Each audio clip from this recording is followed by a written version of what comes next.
How you doing? Thanks for coming back. Welcome back to my channel. Please like and subscribe, and if you wouldn't mind, hit that little bell icon so you'll get notified when I have a new upload. So um, let's talk about sobriety and narcissistic behavior. I am in a situation where I'm surrounded by uh, a group of narcissists, actually, but one main character in this group is definitely a problem. Now, the fact that I have quit alcohol and quit um, the socializing with this individual and others has helped me tremendously. I'm certainly separated from the drama that's associated with all that.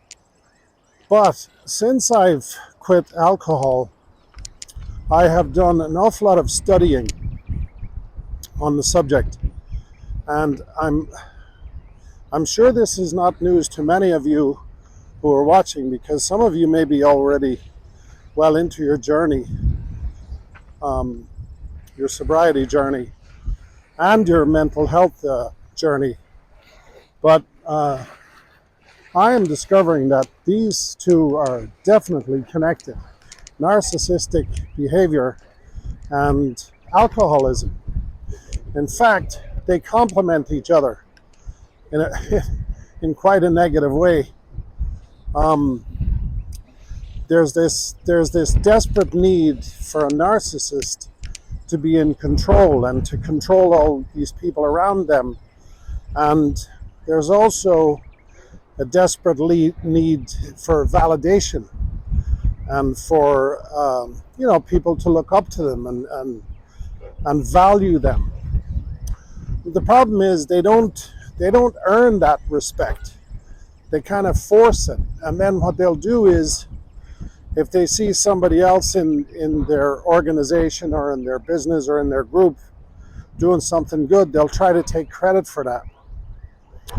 And then when you add the alcohol to that scenario, now they're like a narcissist alcoholic on steroids. It's just crazy. It's kind of crazy.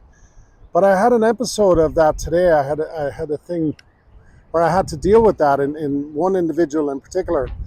And then, of course, they're surrounded by the flying monkeys. The flying monkeys, I don't know if you're familiar with that. These are the people that surround the narcissist, because they just blindly follow. Many of those people have insecurities, and some of them are alcoholics as well. But mostly they're just insecure people looking for a leader. And the narcissist is so good at bullshitting them into believing that they're some kind of special individual, that they follow blindly. And some of them never figure it out, and those that do, it's when they do, it's typically too late. They're already too deep into the relationship, and they've burned all the bridges around themselves. But anyway, so here's the joy. It sounds like a tragic day, right? Well, yeah, it was. Except the beauty of this is, when you are in sobriety, it basically doesn't affect you at all. Now, I don't know what just jumped out of the water there. I don't know if anybody saw that, but I'm going to presume it was a dolphin. So we're going to see if we can catch that guy. Where'd he go? So anyway, getting back to the story. So I found myself in the company of these people today, the narcissist leading the charge, actually trying to remove one of my people out of a position. And I saw how the whole thing operated. There he is, beautiful dolphin right here. And it was very interesting. But the real power that I had today, both mentally and just the narrative that, like, I know I don't have to socialize anymore. I wasn't going to be forced into a situation where I have to be around any of these people, even either the narcissist or the flying monkeys. And I thought it was quite interesting that when I left the conversation, first of all, nobody knew what I was feeling. I'm in a place, when you're sober for long enough, you're in a place of great strength. Like I show no emotion. I'm not overly friendly. I'm not unfriendly. I just show no emotion. And in these situations, I'm just very, very assertive, in a strong, but in a normal way, in a kind way, not aggressive. It's because there's no need to be aggressive. So when your self-confidence is so high, and that self-confidence, by the way, is coming from the fact that you are now you're in sobriety.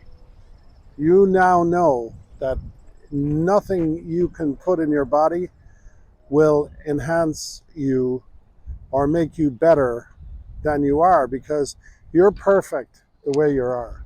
You are.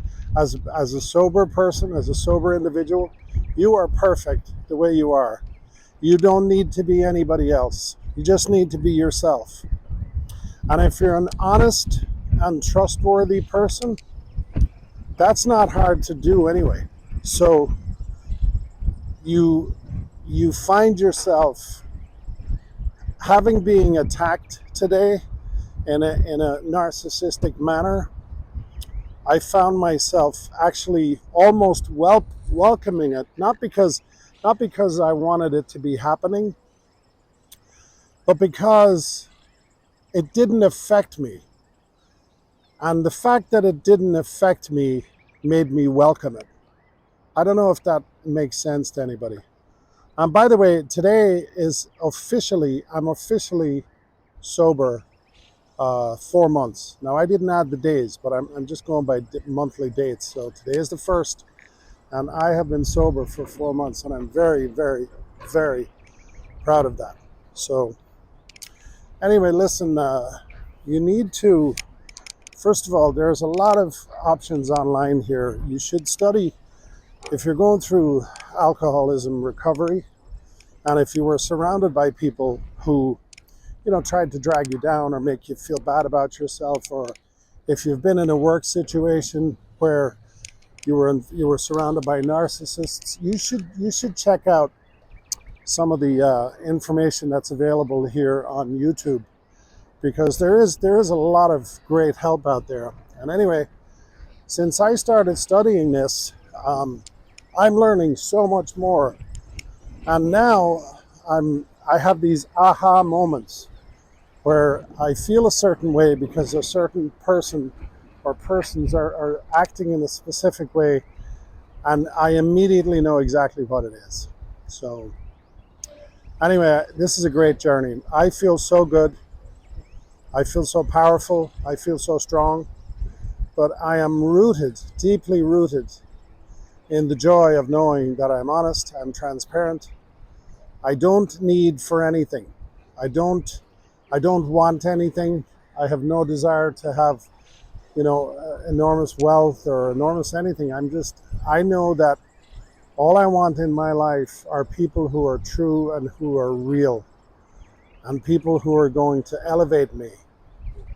And believe me, when it comes to, if I could compare the toxic people in my life to that I've removed to a closet, I have a big giant walk-in closet, and there's like 2 or 3 shirts, maybe a couple of pairs of pants, and a couple of pairs of shoes left in there. Because guess what, folks?